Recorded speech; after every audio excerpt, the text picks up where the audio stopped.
Bueno, hoy vemos dos temas, que son los temas que ya empezamos con los compañeros, ¿verdad? A ver, más o menos, dígame usted sabe lo que es un argumento, qué es argumentar, pero el argumento tiene que ver, digamos, que yo llegue y diga, voy a hablar de un tema, pero tengo que argumentarlo. Es decir, yo digo, bueno, yo voy a hablar de la informática, entonces digo que es la informática, pero tengo que dar argumentos para decir cuándo es buena y cuándo es mala, ¿verdad? Eso es argumentar. Entonces dice que el argumento viene del latín argumentare, que es la razón para justificar algo como verdad o no, siendo la expresión oral o escrita de un raciocinio, juicio, pensamiento, concepción. Entonces, como usted ve, dice, hay una persona que es atea, entonces se le dice, ¿por qué usted es atea? Entonces una persona le da argumentos para decir por qué es atea. O si alguien dice, yo voy a favor del aborto, entonces usted le dice, ¿por qué? Entonces ese por qué va a ser el argumento que yo doy para decir por qué es que yo creo en algo. ¿Verdad? Vamos claros. Ok, entonces dice que de este modo un argumento es una afirmación que sirve de aclaración, explicación o justificación a una tesis, es decir, a un enunciado. Entonces veamos el ejemplo. Dice que Luis es un hombre bueno porque es honrado, ama a su familia, cumple con su trabajo y no se mete con nadie. Entonces ahí nosotros podemos ver que el enunciado, Luis es un hombre bueno, yo lo argumento con cuatro elementos que son, ¿verdad? Que Luis es un hombre honrado, vamos a ver, dice Luis es un hombre bueno porque es honrado, porque ama a su familia, cumple con su trabajo y no se mete con nadie. Estamos dando cuatro argumentos para decir por qué esa persona es buena. Entonces, en el ejemplo anterior dice que se utilizó cuatro argumentos para justificar la tesis. Luis es un hombre bueno, ¿verdad? Que puso un dado ahí. No importa si estamos de acuerdo o no con ella, ¿verdad? Eso no va a importar, siempre y cuando la persona argumente de manera correcta. Y sí, puede ser para usted, puede ser que una persona sea buena por esos motivos. Tal vez para usted una persona buena tiene más motivos que esos para decir uno que es bueno, pero es válido porque usted está dando un argumento para decir por qué cree que esa persona es, es buena. Entonces, dice que el objetivo de argumentar es convencer a nuestro interlocutor que nosotros tenemos la razón, que es cierta nuestra afirmación y en la medida que aprendemos a hacerlo bien, podremos ganar adeptos para nuestras ideas. Los políticos y los religiosos utilizan mucho los argumentos para llevar su mensaje. Entonces, cuando usted ve a un político, el político siempre va a dar un montón de argumentos por los cuales usted tiene que votar por él, ¿verdad? Ya sea para una presidencia, ya sea para un diputado, para algún puesto. Siempre van a buscar argumentos y van a decir que el motivo por el que voten por él es X y X, ¿verdad? Y entonces no importa si es verdad o mentira, siempre y cuando argumente el porqué. Luego tenemos un segundo término que es el razonamiento. A ver, ¿usted sabe qué es razonar? Exactamente. Porque cuando yo razono, yo pienso, ¿verdad? Y tomo decisiones. Muy bien. Entonces dice que el razonamiento es la facultad humana de resolver problemas. Razonar significa pensar, ordenar ideas y conceptos para llegar a una conclusión, ¿verdad? Eso lo aplicamos nosotros tanto en la vida cotidiana como en el colegio, en la universidad y etcétera, ¿verdad? Yo tengo un trabajo, yo tengo que llegar a una conclusión, tengo que pensar y decidir qué es lo mejor. Igual cuando uno tiene familia o así y necesita una plata o algo que se saca un préstamo, no lo saca. Y entonces entre todos piensan si es una buena decisión o es una mala decisión, ¿verdad? Entonces, para eso es que nosotros usamos el raciocinio, para tomar buenas decisiones. Dice que todo texto que exprese un razonamiento posee dos tipos de componentes esenciales. Dice que va a poseer un enunciado y una expresión que representa la relación de consecuencia lógica. Entonces aquí vamos a ver las definiciones de enunciado. Entonces dice que el enunciado son expresiones lingüísticas que en principio pueden ser falsas o verdaderas, a las que también llamamos premisas. Entonces, cuando yo enuncio algo puede ser cualquier cosa, incluso yo puedo decir que hoy es lunes 24 de marzo del 2021 y eso ya es un enunciado. ¿verdad? No importa si es verdad o es mentira, solo estoy enunciando algo. Pues, por ejemplo, la ciudad de San José de Costa Rica se encuentra a 450 kilómetros de distancia de la frontera con Panamá. Y para una persona que no sabe puede decir sí, es verdad, y para otro puede ser no, muy poquitos kilómetros, o etcétera, ¿verdad? Todo depende de lo que uno sepa acerca de la información, pero no importa si es verdadera o falsa, yo solo estoy enunciando. Enunciarlo puede hacer cualquiera, ya sea verdad o mentira. De ahí hay gente que anda en la calle diciéndole a uno que es el fin del mundo y tonteras así, solo están enunciando, no importa si es verdad o es mentira.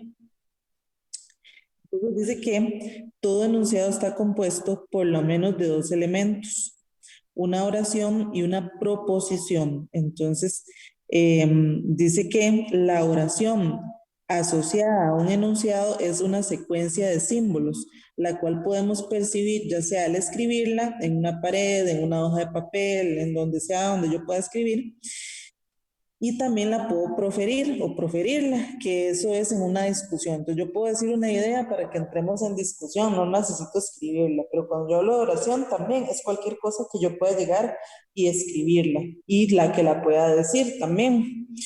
Y dice que la proposición es algo que va a ser que no es perceptible y es aquel componente del significado de la oración por la cual esta es verdadera o falsa. Entonces, cuando a mí me dicen algo y yo pongo atención a lo que me dicen, yo no necesito escribir que es verdadero o falso, con solo leerlo yo puedo decir, no, esto nada que ver, ¿verdad? O esto sí tiene sentido. Entonces, por eso es que se dice que no se ve, es algo que es una decisión que yo tomo, decidir si algo es verdad o algo es mentira. Entonces dice que al enunciado del cual se afirma que es consecuencia lógica de los otros enunciados se le llama conclusión, que es lo que vamos a ver ahorita en un ejemplo más claro, ¿verdad? Cuando yo tengo una información que yo doy, yo puedo llegar a una conclusión de eso. Entonces yo puedo llegar y decir, bueno, dice que las clases virtuales son X y X días.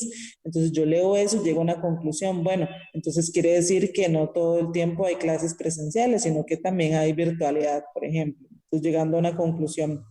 Dice que los enunciados de los cuales se afirma que la conclusión es su consecuencia lógica se denominan premisas.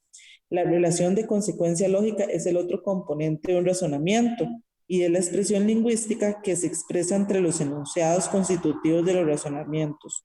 Dice que se le llama marcador de consecuencia lógica. Para llegar a una conclusión vamos a usar las siguientes palabras.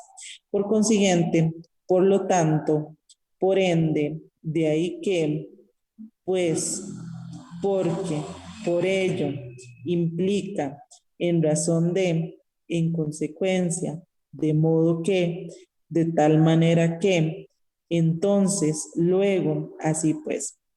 Dice que los razonamientos son lógicamente válidos.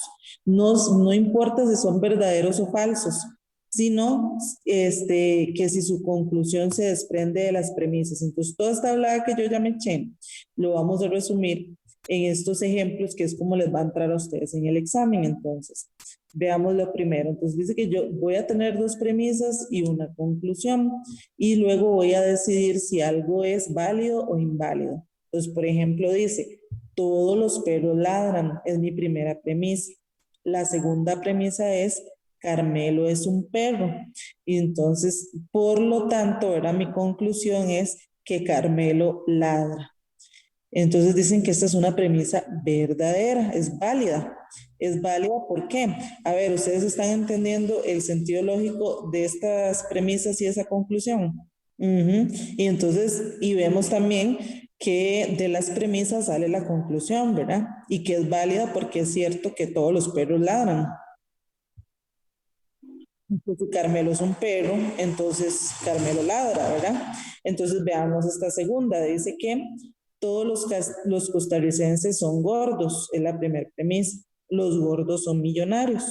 Entonces, los costarricenses son millonarios y dicen que también es un razonamiento válido. ¿Está entendiendo por qué? Sino que tenga sentido con las dos premisas, ¿verdad? En la primera está diciendo que está generalizando, está diciendo que todos los costarricenses son gordos. Y si dice que los gordos son millonarios, entonces nosotros llegamos a la conclusión que como los costarricenses todos son gordos, entonces también son millonarios. Por eso es un razonamiento válido. Muy bien.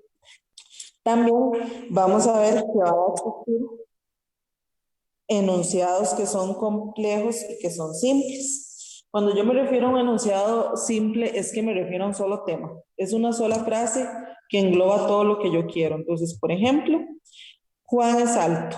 Esa es mi premisa. Punto. Mi enunciado.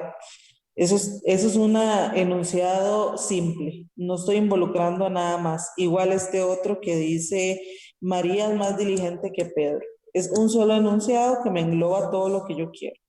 ¿Cuándo van a ser complejos? Cuando yo pongo dos enunciados en uno solo, ¿verdad? Que la única, que los une va a ser una I o alguna letra así. Por ejemplo, Juan es alto y Pedro es bajo. Ahí tengo dos enunciados distintos. Entonces, lo único que tengo que diferenciar. Pues cuando me dicen enunciados simples, es una sola frase que engloba ya todo lo que yo quiero. Cuando son complejos, vienen dos enunciados en uno. Entonces ahí yo nada más digo, bueno, aquí vienen dos enunciados, entonces son complejos. Sí, me capta la idea. Ok, entonces, ya pasando al segundo tema, ¿verdad? Que es lo que hemos visto nosotros esta semana, todo el grupo. Después de este segundo tema, lo que se hace es una guía que yo dejé, entonces, que tiene relación con estos dos temas que vamos a ver hoy. Ya para la próxima semana, para ya la próxima clase virtual, ya veríamos lo que es los otros temas y la segunda guía. Vamos a ir como por guías y luego en algún momento les paso quizzes y cosas que vamos a ir haciendo. Entonces, para el segundo tema, vamos a ver lo que es el nivel inferencial y literal. A ver, ¿a ustedes les suena esa palabra inferencial y literal? Literal, por lo menos, les suena. Nosotros lo usamos mucho, ¿verdad? En la vida cotidiana para referirnos a cosas así, muy extremas. Cuando uno está muy cansado, si algo le dio mucha risa, o me oriné de la risa, literal, o la gente, ¿verdad? Que habla mucho así, pero uno entiende que si es literal, debió haberse orinado o algo así. Entonces la gente suele usarlo, ¿verdad? De manera exagerada, porque en realidad no, muy pocos casos es que sí pasó la acción en sí. Entonces nosotros lo vamos a usar también en los textos que nos van a poner en el examen de bachillerato para descubrir en un texto si estamos ante un texto que es literal o uno que es inferencial. Pero entonces empecemos con de lo literal. Nos dice que el reconocimiento es el reconocimiento de todo aquello que está explícito en el texto, es decir, no se oculta información. Entonces, palabras claves para cuando hagamos el examen: literal, explícito y, ajá, literal y explícito. Explícito quiere decir, digamos, no sé, lo pongo de ejemplo también en la cotidianidad. Cuando nosotros llegamos y nos estamos viendo noticias y de repente le sale a uno un video y viene como con un ojillo tapado, ¿verdad? Y dice, material explícito, ¿verdad? Ver bajo su propia, ¿verdad? Y que si usted quiere verlo, porque generalmente es una información con imágenes o un video donde tal vez alguien está mal herido o así, entonces ya es decisión de uno si lo quiere ver o no, ¿verdad? Entonces, porque es información que no le va a ocultar a uno nada, entonces está explícita, eso es lo que quiere decir la palabra explícita, yo no le oculto nada. Un video explícito es eso, le voy a enseñar todo, ¿verdad? Ya sea alguien muriéndose o ya sea hasta, ¿verdad? Se usa mucho también en todos aspectos de redes así, de pornográficas y cosas así, que le dicen a uno que algo va a ser explícito, o incluso en la televisión a cierta hora de la noche le pueden decir que hay escenas muy explícitas, entonces es decisión de los padres si quieren que menores de tal edad vean las escenas, por ejemplo. Eso en la cotidianidad, digamos así, en lo que es de ver, pero en la escritura también, en la escritura hay textos que van a ser muy explícitos y nos van a decir absolutamente todos los detalles de todo. Entonces ahí yo en el examen tengo que aprender a diferenciar. Entonces dice que hay elementos con los que yo puedo identificar el nivel literal. Entonces dice que si yo leo un texto donde me dicen el espacio en el que se desarrolla, ¿verdad? Precisar el espacio, que digan, le pregunten en dónde se desarrolló la obra y que usted pueda escribir el lugar, estamos ante un texto que es literal. Si yo puedo decir el tiempo, o sea, el tiempo en que sucedió, el año y todo, también estamos ante un texto que va a ser literal. Si puedo hablar de los personajes y los puedo definir, tal y tal es tal cosa, les puedo dar características, puedo decir qué desempeño tienen en el texto, estamos también ante un texto que es literal. Luego, si yo puedo secuenciar los sucesos y los hechos, también estamos ante un texto que es literal, porque entonces si yo puedo ordenar la manera en la que sucedió algo, entonces es un texto que no me está ocultando información. Puedo captar el significado de las palabras y las oraciones, puedo recordar pasajes y detalles del texto, puedo encontrar el sentido a palabras de múltiple significado también, ¿verdad? Va a ser muy fácil para mí identificar todo eso en un texto que es literal porque no me oculta información, todo me lo define. Puedo identificar sinónimos, antónimos y homófonos. ¿Se recuerdan cuáles son los sinónimos? Alegre, feliz, bonito, bello, ¿verdad? Que son, ajá, agradable, que significan lo mismo, en la misma dirección, ¿verdad? De lo que es, pero que, por ejemplo, este, son palabras que se escriben diferente, porque eso es para que nosotros tengamos un léxico grande. Hola. Para que yo tenga un léxico que sea bastante elevadito, ¿verdad? Entonces yo para eso uso los sinónimos, para no escribir una y otra vez la misma información. Luego, los antónimos, recuerda que son. ¿Sabe? Ajá, muy bien. ¿Y los homófonos? Muy bien. Sí, digamos, los homófonos son palabras que cuando uno las dice suenan igual, pero al escribirlas ya cambia, ¿verdad? Por ejemplo, maya. Si yo digo maya con doble L,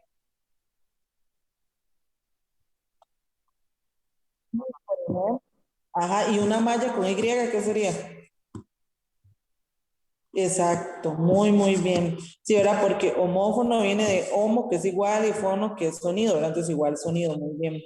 Y también dice que en ese tipo de textos yo puedo reconocer y dar significado a los prefijos y a los sufijos de uso habitual. ¿Usted recuerda cuáles son los prefijos y los sufijos? El sufijo lo que va después, dice, se está diciendo como prefabricado, porque es fábrica en el centro y pre y ado al final. Entonces, algunos de los ejemplos que me dio también tenían sufijos. Entonces, hay pistas para para formular preguntas literales. Yo me le puedo preguntar qué, si me lo responde, va a ser una pregunta literal. ¿Quién es? Si yo logro responder eso también. ¿Dónde? ¿Quiénes son? ¿Cómo es? ¿Con quién? ¿Para qué? ¿Cuándo? ¿Cuál es? ¿Cómo se llama? ¿Verdad? Son preguntas que yo me puedo hacer. Si las logro responder, estoy ante un texto que es literal. Bueno, venimos a lo inferencial, que viene a ser como lo contrario, ¿verdad? Dice que en este nivel es establecer relaciones entre partes del texto para inferir información, conclusión o aspectos que no están escritos. Dice que este nivel es de especial importancia, pues quien lee va más allá del texto. El lector completa el texto con el ejercicio de su pensamiento. Entonces, aquí una de las palabras claves es implícito también, digamos, inferir y implícito. Y deducir también son tres palabras importantes. ¿Por qué? Porque a diferencia de lo literal, lo inferencial nos invita a pensar, nos invita a que nosotros lleguemos a conclusiones de algo que vemos. Entonces, por ejemplo, si está viendo una serie de televisión, termina y usted dice, pero ¿y qué pasó aquí? Tal vez se acaba de tener otra temporada y dice, pero no, así no puede quedar jamás, seguro pasó tal y tal cosa. Entonces, ese pensamiento que nosotros tenemos cuando vemos algo así y empezamos a decir posibles finales, entonces es cuando uno dice, ah, bueno, este texto o esta película tiene un nivel implícito, porque busca que usted piense, que usted saque una conclusión. Es lo mismo cuando viene un, no sé, un político a un pueblo y les lleva comida a toda la gente, les lleva un diario, digamos, de comida.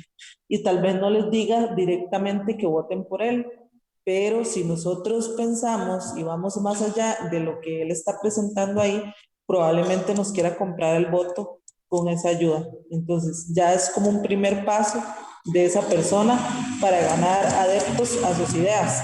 Entonces, eso es lo que hago yo en el nivel inferencial. Entonces, cuando nos vayan a poner un texto en el examen, lo que nosotros tenemos que ver es que ninguna de las respuestas sea algo que diga directamente el texto, porque si no, eso es un ejemplo literal. Y lo inferencial es algo que yo deduzco. Entonces, digamos que yo le digo a ustedes, es el proceso por el medio en que una mujer, este, ¿cómo era? Una mujer interfiere su embarazo. ¿Eso qué quiere decir eso? ¿De qué estoy hablando? Exactamente, eso es inferir información. Yo no le doy todo a usted, pero usted puede pensar y puede llegar a una conclusión, ¿verdad? Es como cuando alguien se enoja con uno también, que usted le pregunta, ¿está enojada conmigo? Pero por ciertas actitudes que tiene la persona, usted ya sabe, pero usted llega a la conclusión porque la persona no se lo está diciendo directamente, sino que cambia la forma de hablar, cambia la forma de escribir y usted ya se da cuenta que hay algo ahí, hay una incomodidad que hay que resolver. Entonces yo deduzco que hay algo, ¿verdad? Entonces dice que hay elementos para identificarlos. Yo puedo predecir resultados con la información inferencial. Entonces yo les puedo decir a ustedes, bueno, como cuando pasaba con esto del COVID-19, que hacían proyecciones, ¿verdad? Que decían, bueno, si nosotros abrimos de tal semana a tal semana, probablemente los casos se disparen. Eso es predecir información. ¿Por qué? Porque no es información que yo tengo todavía clara, no está pasando, sino que yo con información que ya tengo y sospechas de lo que puede pasar, qué pasaría si yo tengo un montón de población que está saliendo a la calle, entonces ahí yo me puedo dar cuenta que estoy ante una información que es inferencial, no está claro, o sea, yo no soy adivina. Es igual con los horóscopos y con la Biblia y todas estas cuestiones. A veces hay que deducir, hay que pensar y hay que llegar a conclusiones y no tomarse todo de manera literal, que es lo que dice mucha gente. Entonces, uno piensa con este otro nivel, uno lo que hace es razonar. Yo pienso bien y yo digo, bueno, yo creo que yo podría mejorar este tema, podría hacer esto, podría hacer aquello. Entonces, por eso dice que también es un elemento en el que yo puedo deducir enseñanzas y mensajes. Yo puedo leerme un libro y ver tal vez todas las cosas malas que le ocurrieron a alguien y llegar a una conclusión y llegar a una enseñanza, ¿verdad? Todos estos libros con moralejas y todo es para que uno piense y uno diga, oye, mira, mejor comportarse de X manera para que a uno nunca le pase lo que le pasó a esta persona, por ejemplo.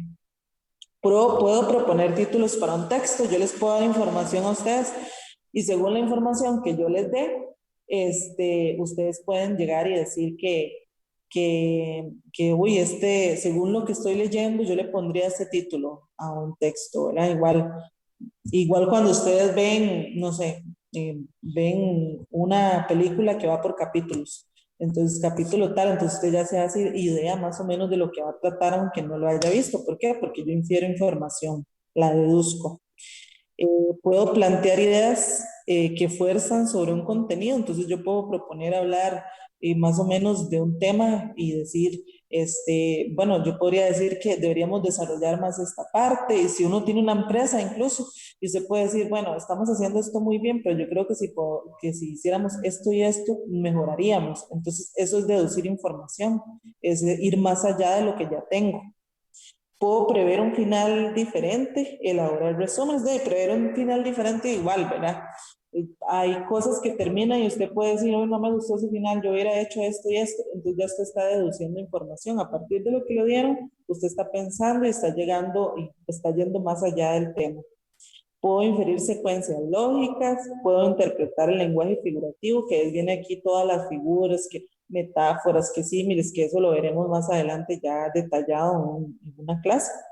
Y también van a haber pistas para formular preguntas que sean inferenciales. Entonces yo puedo decir qué pasaría antes de, qué significa, por qué, cómo podrías, qué otro título, cuál es, qué diferencias, qué semejanzas, a qué se refiere cuándo, cuál es el motivo, qué relación habrá, qué conclusiones y qué creer, ¿verdad? Que son todas preguntas que van más allá del texto, que me dan algo, pero me ponen a mí a pensar que qué podría haber más allá de eso.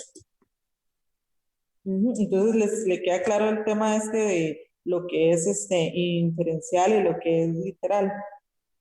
Ajá, sí, cuando le dicen a uno deduzca algo, también digo, algo que está implícito se refiere a lo mismo, ¿verdad? A lo que es inferencial y a lo que es información que no me dan de manera clara. Entonces, bueno, ahora lo que hay que hacer es la guía, que dentro de la guía también, yo les adjunté un material que es este mismo que se está viendo aquí en la pantalla para que se guíen por si les hiciera falta, ¿verdad? Cualquier duda me pueden consultar. Y bueno, y los que están por primera vez, bueno, no sé si está solo usted porque es que no escuchaba a nadie más hablar. Este, hay que hacer una redacción sobre el regreso a clases de 300 palabras porque tienen que ir ajustándose a ver cómo están redactando, qué hay que mejorar. Y me la pueden enviar en el momento que la tengan lista para que yo se las revise y les diga qué tienen que mejorar, que si ocupan cuaderno de caligrafía. Profe, la consulta, Dígame,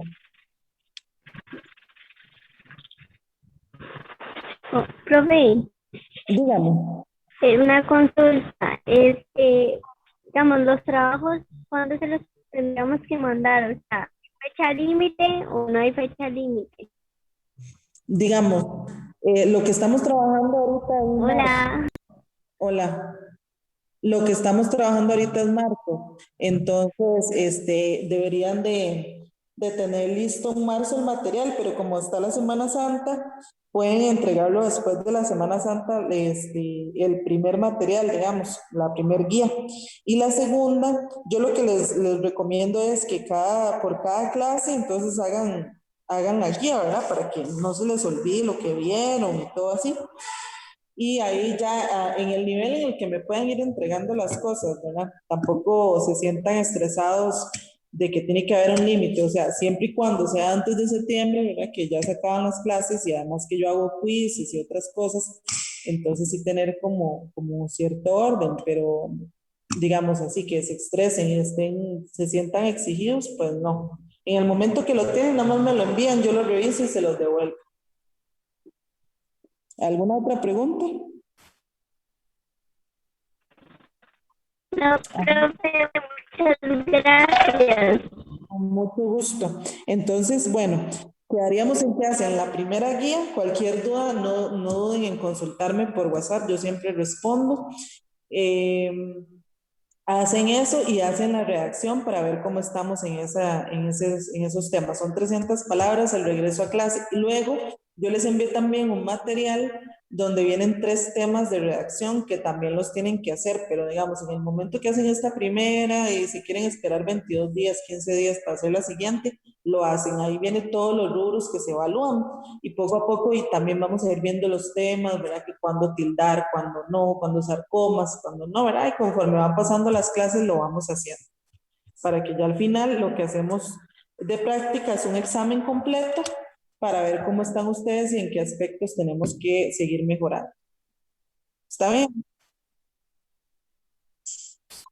A mano, porque es que en el examen lo hacen a mano, entonces si lo hacen a compu, yo no me puedo fijar en realidad en qué están ustedes fallando, porque la compu muchas cosas las corrige casi que automático, entonces no nos funciona de esa manera. Ok, estaríamos entonces, con muchísimo gusto, que Gracias. pasen una linda Semana Santa.